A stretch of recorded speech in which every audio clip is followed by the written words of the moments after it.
Olá, sejam todos bem-vindos a mais uma aula de panorama do Novo Testamento. Desta vez, nossa aula de número 22. Estamos já caminhando para o fim deste sobrevoo pelos livros do Novo Testamento.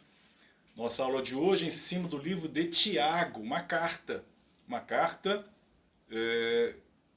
de Tiago. Vamos conhecer quem é esse Tiago. Nós, como sempre, nós começamos conhecendo remetente e destinatário, quem escreve, quem é o autor e quem recebe os primeiros leitores dessa carta. Então convido você a abrir o livro de Tiago, capítulo 1, versículo 1 diz assim: Tiago, servo de Deus e do Senhor Jesus Cristo, às 12 tribos da dispersão, saudações. Então temos duas informações aqui. Primeiro, o remetente, Tiago. E ele se qualifica. Lembra que Paulo também faz isso? Paulo, apóstolo de Jesus Cristo. Esse autor aqui, Tiago, vai dizer que ele é servo. Servo de Deus e do Senhor Jesus Cristo. Então é servo de Deus e do Senhor Jesus Cristo. Vamos já ver porque que ele fala dessa forma. Portanto, o remetente, o autor desta epístola é Tiago.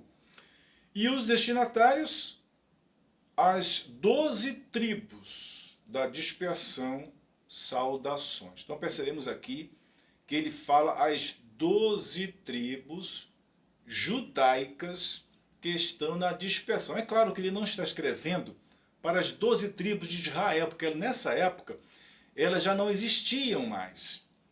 Estamos lendo um texto do primeiro século, embora um texto bem antigo, né?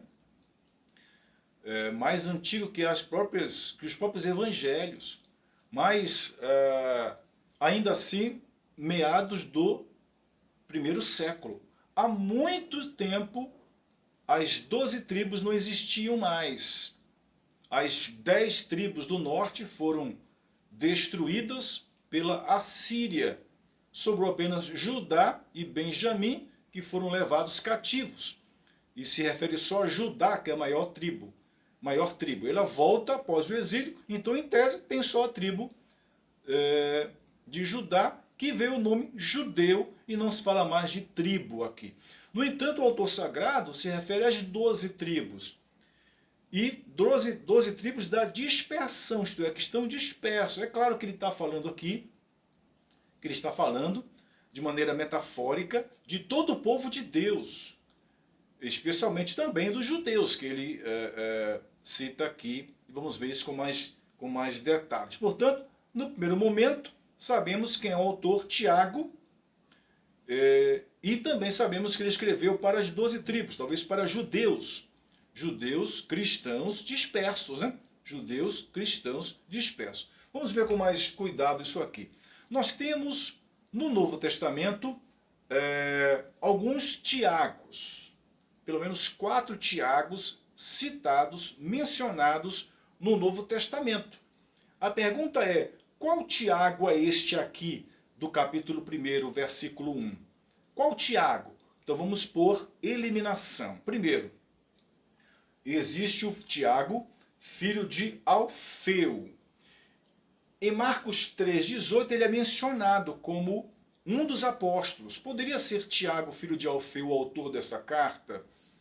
Poderia, mas não foi, porque Tiago, filho de Alfeu, após Atos 1,13, ele não é mais citado no Novo Testamento. Ele some depois de Atos 1,13. Atos 1,13 é o texto que fala da reunião ali pós-ressurreição, pós-assunção de Jesus, né? A subida de Jesus aos ares. Portanto, ele é citado ali. Existe uma lista dos apóstolos em Atos 1,13. Tiago, filho de Alfeu, é citado. No entanto, ele não é mais mencionado no Antigo Testamento. Então ele está descartado como autor desta carta. O segundo Tiago é Tiago, que era pai do apóstolo Judas. Judas era um apóstolo. Em Atos 1,13, é citado Judas e é citado seu pai, chamado Tiago. Ora, esse Tiago é uma figura desconhecida no Novo Testamento. A única coisa que sabemos é que o apóstolo Judas tinha um pai chamado Tiago. Ele é uma figura, portanto, desconhecida do Novo Testamento. Portanto, está descartado também como autor desta carta. Uma terceira personagem chamado Tiago no Novo Testamento é Tiago, o apóstolo, filho de Zebedeu. Marcos 1,19 é citado na lista dos apóstolos, né?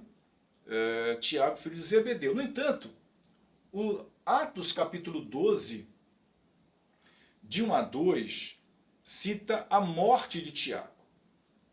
Esse Tiago que foi morto aqui em Atos 12, vamos ler, portanto, para deixar claro isto. Tiago, no capítulo 12 de Atos, de 1 a 2, ele foi decapitado por Agripa, sabemos, portanto, que é Agripa I, no ano de 44 depois de Cristo. Observe Atos 12, de 1 a 2. Naquela mesma ocasião, o rei Herodes decidiu maltratar alguns da igreja e matou ao fio da espada Tiago, irmão de João. Esta morte aconteceu antes da escrita desta carta, intitulada Tiago. Portanto, Tiago, filho de Zebedeu, que é um apóstolo muito citado, ele foi o primeiro a morrer, decapitado por Agripa I, no ano de 44. Portanto, é improvável que ele seja o autor da epístola de Tiago, porque se ele foi morto, como é que ele pode escrever? E essa morte, muito recente, né? muito antiga, 44, portanto é anterior à data que se atribui à escrita da carta de Tiago. Sobra qual Tiago? Tiago, irmão de Jesus. Tiago, irmão de Jesus, que é o mais provável autor desta carta de Tiago. Vamos ver com calma porque os eruditos consideram Tiago, irmão de Jesus, o autor desta epístola. Já começamos pelo processo de eliminação. Não é Tiago, filho de Alfeu, não é Tiago, pai do apóstolo Judas, não é Tiago, filho de Zebedeu. O único Tiago conhecido, capaz de escrever uma epístola, é Tiago, irmão de Jesus. Vamos remontar um pouquinho da história de Tiago, irmão de Jesus. Primeiramente durante o ministério de Jesus, Tiago era um descrente, era um incrédulo. Não dá para ler os textos, né? Lá em João capítulo 7, por exemplo, de 1 a 5 mostra isso. Os irmãos de Jesus não criam em Jesus. Então esta referência está em João capítulo 7, de 1 a 5. Uma segunda coisa é que, no entanto, os anos foram se passando. 1 Coríntios capítulo 15 é um capítulo que Paulo fala da ressurreição de Jesus. Ele apresenta ali uma série de eventos em que Jesus aparece para certas pessoas. Ele cita no versículo 3 a 7 do capítulo 15 de 1 Coríntios que Jesus apareceu ressurreto para Tiago. Ele não especifica que Tiago é este. Para Tiago. Claro que se constrói o entendimento que é Tiago, irmão de Jesus. Então apareceu para Tiago. Em Atos 1,14, é um texto que mostra que os irmãos de Jesus estavam presentes no cenáculo após Jesus ser assunto aos céus. Aparece ali então os irmãos de Jesus, que a princípio não criam em Jesus, mas aparecem agora naquele ambiente da subida de Jesus aos céus, estavam lá, então alguma coisa mudou na vida deles, né? Inclusive de Tiago. Paulo encontrou-se com Tiago em Jerusalém, ele cita isso em Gálatas, capítulo 1. Encontrou-se com Tiago em Jerusalém. Tiago já é um líder da igreja de Jerusalém. Em Atos 15, 13 a 21, que é o capítulo do Concílio de Jerusalém, Tiago demonstra ser uma autoridade da igreja. Tiago dá parecer. E o parecer que ele emite ali perante a igreja é acatado. Então, Atos 15 mostra que Tiago era uma autoridade na igreja. E é claro que não era o Tiago, filho de Zebedeu, que ele já havia morrido no capítulo 12. Estamos no capítulo 15, olha só. Então, Tiago, irmão de Jesus. Em Atos 21, verso 18, é um texto que Paulo volta da terceira viagem missionária. Ele vai à igreja de Jerusalém para conversar com os irmãos. E Tiago, nesse texto, é apresentado como um líder da igreja de Jerusalém. Definitivamente, Tiago é um líder da igreja. Mostra isso. E uma referência extra-bíblica, isto é, da tradição, não está no texto bíblico, é que Flávio Joséfo era um historiador judeu, menciona a morte de Tiago, apedrejado em 62. Então, Flávio Joséfo era um historiador do primeiro século.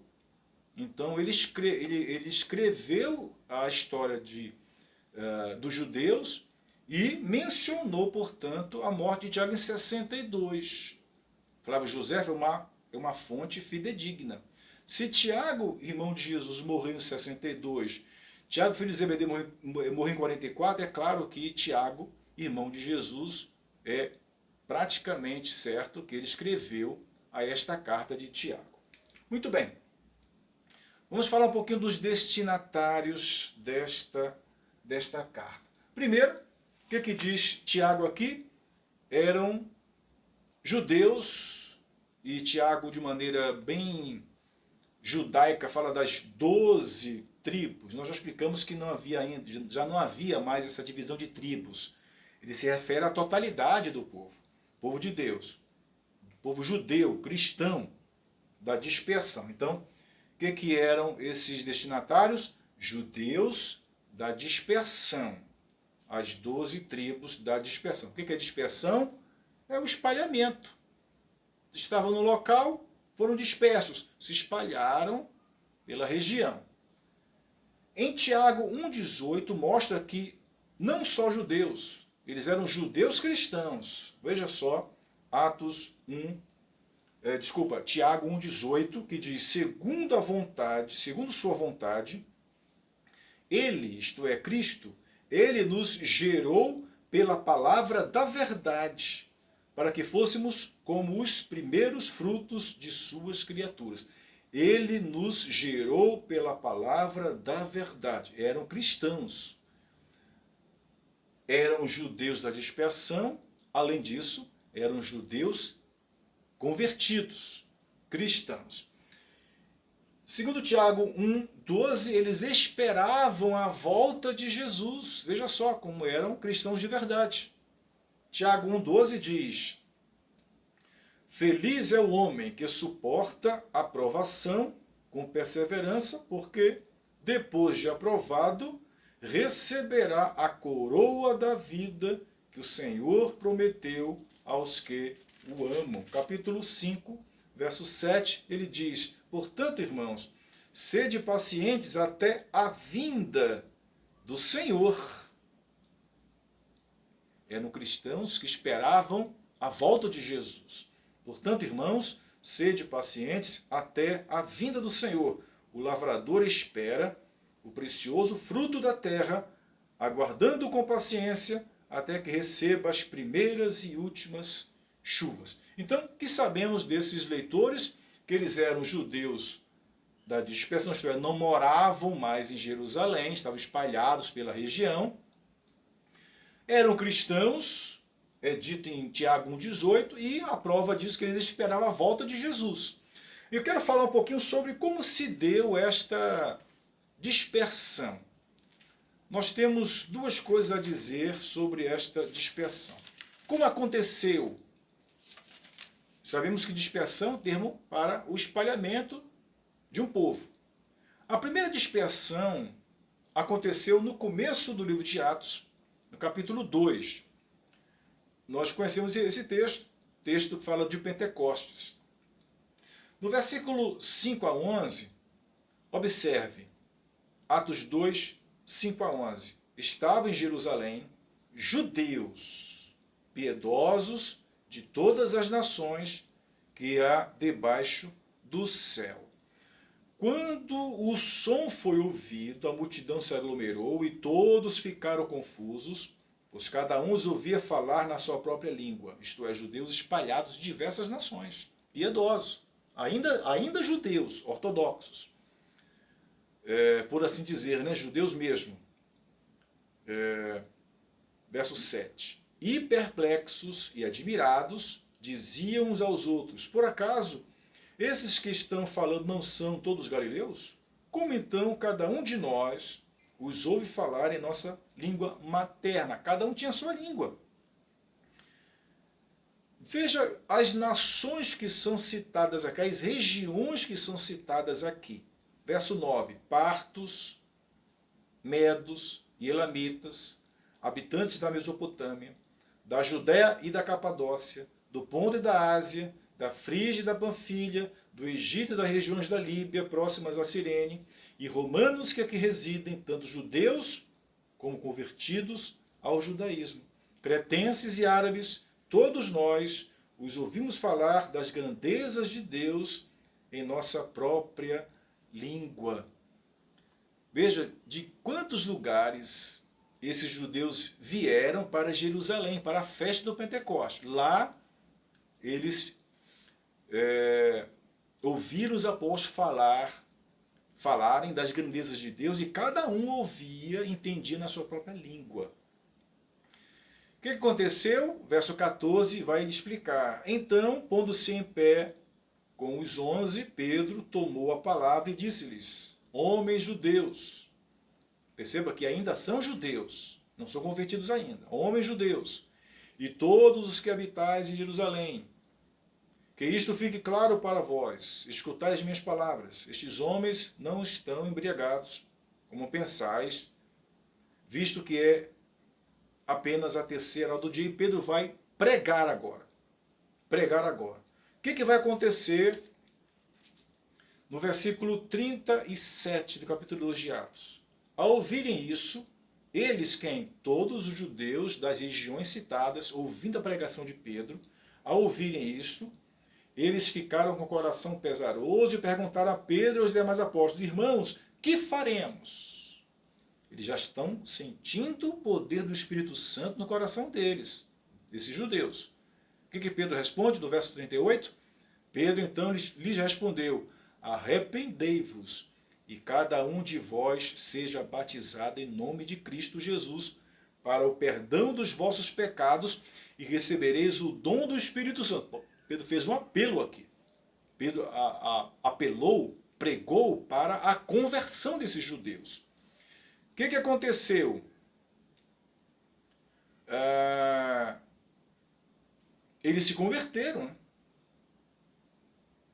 Se converteram, diz o texto, 40, e os aconselhava e exortava com muitas outras palavras, dizendo, salvai-vos desta geração perversa. Desse modo, os que acolheram a palavra foram batizados e naquele dia juntaram-se a eles quase 3.000 pessoas.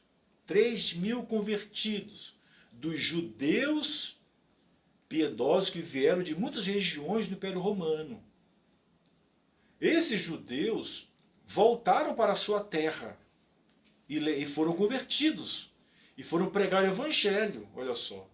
Tiago escreveu para as 12 tribos da dispersão, isto é, para onde ele escreveu para judeus convertidos. Essas pessoas convertidas na pregação de Pedro, batizadas em número de quase 30.000, de 3.000, voltaram para a sua terra, eles foram só para a festa, voltaram convertidos, salvos. E claro, voltaram pregando a conversão deles, né? O que havia acontecido. Uma segunda dispersão está no capítulo 8 de Atos, por ocasião da morte de Estevão. Olha só. Atos 8:1. E Saulo aprovou na sua morte. No mesmo dia, aprovou na morte de quem? Aprovou a morte de Estevão. No mesmo dia da morte de Estevão, levantou-se grande perseguição contra a igreja que estava em Jerusalém. Todos, exceto os apóstolos, foram dispersos pelas regiões da Judéia e Samaria. Segunda dispersão. Então, havia cristãos judeus espalhados por todo o Império Romano, não apenas em Jerusalém. Por isso que o autor, Tiago, irmão do Senhor, que escreveu essa carta, escreveu as 12 tribos da dispersão, saudações. Isto é, escreveu para judeus, cristãos, convertidos, espalhados pelo Império Romano. Muito bem. Qual o propósito, então, de Tiago escrever esta sua carta? É uma carta muito antiga. Como disse, ela é anterior aos evangelhos. E ela ela rivaliza no sentido de ser mais antiga do que a primeira epístola de Paulo, a epístola aos Gálatas. Então talvez seja mais antiga até do que Gálatas. Qual o propósito de Tiago escrever? Tiago é um livro prático.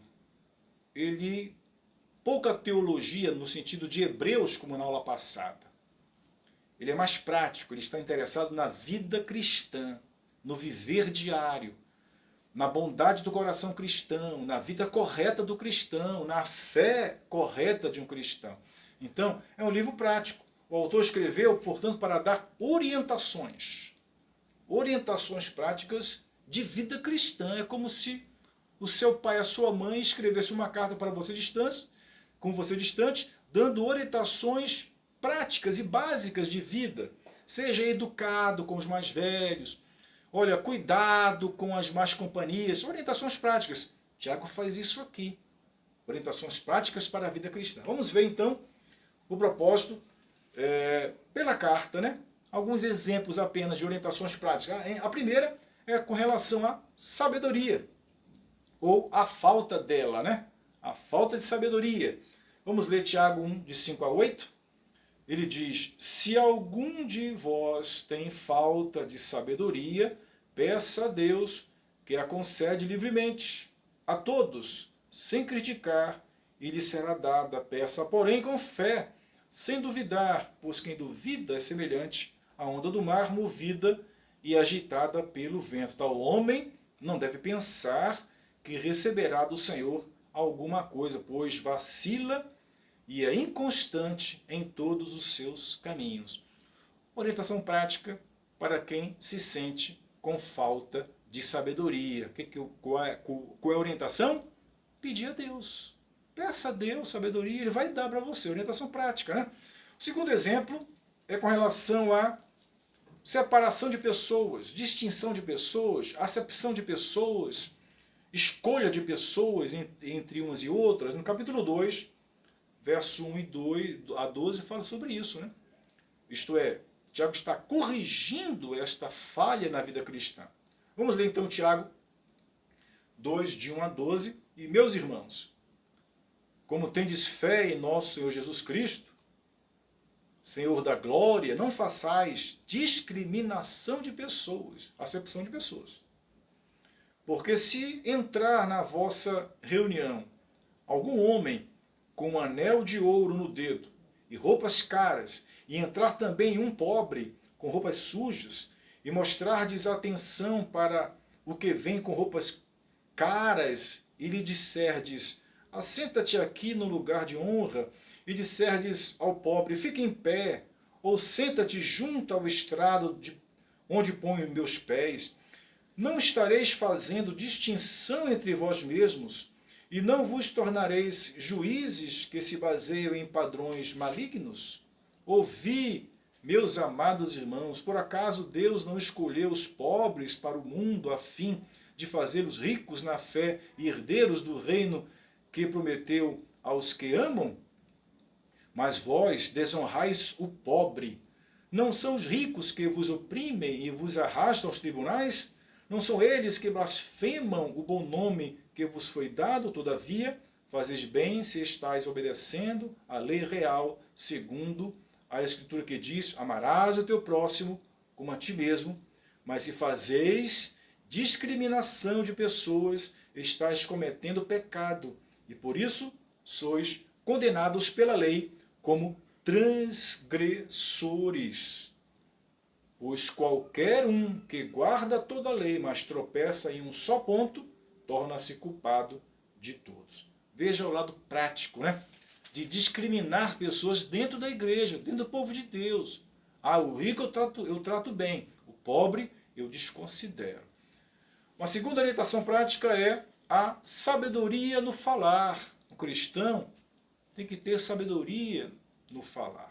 Veja o capítulo 3, de 1 a 10, que diz assim: meus irmãos, muitos de vós não devem ser mestres, sabendo que seremos julgados de forma mais severa. Todos tropeçamos em muitas coisas. Se alguém não tropeça no falar, esse homem é perfeito e capaz de refrear também seu corpo inteiro. Se colocarmos freios na boca dos cavalos para que nos obedeçam, então conseguimos dirigir-lhe o corpo todo. Vede também os navios, embora tão grandes e levados por ventos impetuosos, são conduzidos por um pequenino leme para onde o timoneiro quer.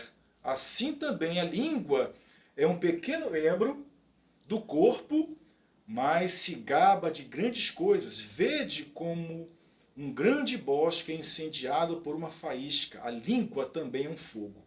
Assim como o mundo de maldade, ela é colocada entre os membros do nosso corpo, contamina todo o corpo e põe em chamas o curso da nossa existência, sendo por sua vez posta em chamas pelo inferno, pois todas as espécies de feras, aves, répteis e animais marinhos doma-se tem sido domado pelo gênero humano, mas nenhum homem pode domar a língua. É um mal que não se pode conter, está cheia de veneno mortal. Com a língua bendizemos o Senhor e Pai, e com ela amaldiçoamos os homens, feitos à semelhança de Deus. Da mesma forma procedem bênção e maldição. Da mesma boca procedem bênção e maldição. Meus irmãos, isso não deve ser assim. Veja o lado prático da vida cristã, a preocupação do autor sagrado, Tiago. Preocupado no modo de falar. O cristão tem que ter um modo de falar abençoado, né? Não amaldiçoado. Um outro exemplo de orientação prática com relação à moralidade, a vida moral. Tiago 4, de 1 a 4 diz assim: de onde vêm as guerras e discórdias que há entre vós? Será que não vem dos prazeres que guerreiam nos membros do vosso corpo? Prazeres, observe, prazeres. 2.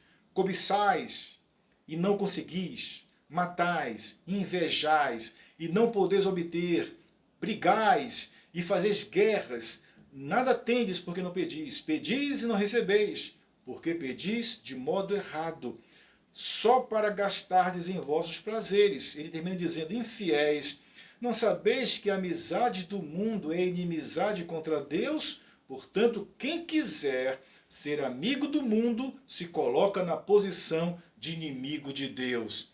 Observe que Tiago está preocupado aqui com a moralidade cristã. O cristão tem que ser uma pessoa ética, moral, tem que ter padrões morais, não pode ter prazeres, não pode matar, invejar, brigar, fazer guerra, não pode gastar nos prazeres o que pede de Deus, não pode ser amigo do mundo, isto é, o lado bem prático desta carta. Por fim, o bom uso das riquezas, né? Tiago 5, de 1 a 6, ele diz assim: agora prestai atenção, vós ricos, chorai e lamentai, por causa das desgraças que virão sobre vós. Vossas riquezas estão podres, e vossas roupas roídas pela traça. Vosso ouro e vossa prata estão enferrujados, e a ferrugem testemunhará contra vós, e devorará a vossa carne com fogo. Tendes juntado tesouros nos últimos dias, o salário que desonestamente deixaste de pagar aos trabalhadores que colheram nos vossos campos, clama. Os clamores dos ceifeiros chegaram aos ouvidos do Senhor dos exércitos. Vivestes em delícias sobre a terra, satisfazendo os vossos prazeres. engordastes o coração no dia da matança, condenais e matais o justo, e ele não vos oferece resistência alguma. Portanto, o cristão tem que saber fazer o bom uso das riquezas. Não pode ganhar dinheiro à custa do outro. Se é empregador, deixar de pagar os impostos e o salário de quem o serviu. Portanto, veja a questão prática desta carta. É assim, a carta, nos 5 capítulos, a gente viu esse propósito durante toda a carta. O propósito aqui não é discutir teologia como Hebreus na aula passada, mas orientar a vida prática do cristão. Como é que Tiago está organizado? Por ser um livro de sabedoria, por ser um livro de muitas orientações práticas, é difícil estabelecer uma estrutura, mas eu estabeleci uma simples em 3 partes. A primeira parte, capítulo 1 e 2, o autor está tratando da diferença entre a verdade e a hipocrisia. Capítulo 1 e 2, ele está discutindo isso. A verdade versus hipocrisia.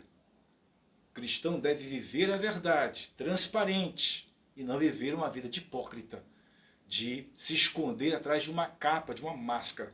No capítulo 3, ele fala dos que querem ser mestre na igreja. Tem que ter cuidado quem quiser ser mestre, porque vem uma condenação maior para quem ensina. Ele termina com a terceira parte, falando sobre o mundo em oposição a Deus, capítulo 4 e 5. O mundo está oposto a Deus. E ele explica isso, e a vida cristã deve refletir na prática essa opção por Deus, mesmo que em oposição ao mundo. Quero terminar com a ênfase teológica desta carta, que é claro, pouquíssima teologia do ponto de vista, como já falei, de Hebreus, de Romanos, por exemplo. É uma carta prática. Então, a ênfase teológica é sobre a vida cristã. Tiago está preocupado com a prática, com o dia a dia do cristão. A vida cristã, isto é, como é que você está vivendo a sua fé em Cristo? Como é que está sendo o seu viver diário? O cristão deve viver corretamente. As obras devem ser resultado da fé em Cristo. Isto é, eu sou um cristão, eu sou alguém que sigo a Cristo. E os resultados dessa minha caminhada com Cristo, da minha fé em Cristo, devem resultar em obras, no sentido de boas ações, vida correta, cuidar, respeitar o outro, não explorar o próximo, isto é, há obras, resultado de uma vida correta de fé em Cristo. Portanto, essa é a ênfase teológica, nosso último assunto desta carta, uma carta pequena, são 5 capítulos, e eu quero finalizar aqui, portanto, incentivando que você leia esta carta, para que você possa aprender acerca das questões práticas, como eu devo viver, como eu devo me portar, como deve ser a minha vida em Cristo, como eu devo exercer o meu cristianismo, eu sigo a Cristo, como deve refletir o meu viver diário esta fé em Cristo. As obras não são para a salvação, como em Romanos. As obras são resultado da minha fé em Cristo, não para ter fé em Cristo ou obter a salvação. São obras, resultados, como havia a pregação de João Batista, produzir frutos dignos de arrependimento. Portanto, a minha vida cristã deve refletir este meu arrependimento, este meu cristianismo, em boas ações, em obras que condigam, que sejam harmonizadas com a minha nova fé. Que Deus abençoe você, que Deus abençoe sua vida e que você possa ler esta carta toda, que você possa aprender de Tiago e assim possa crescer na sua fé cristã. É a minha oração. Em nome de Jesus, até a próxima aula.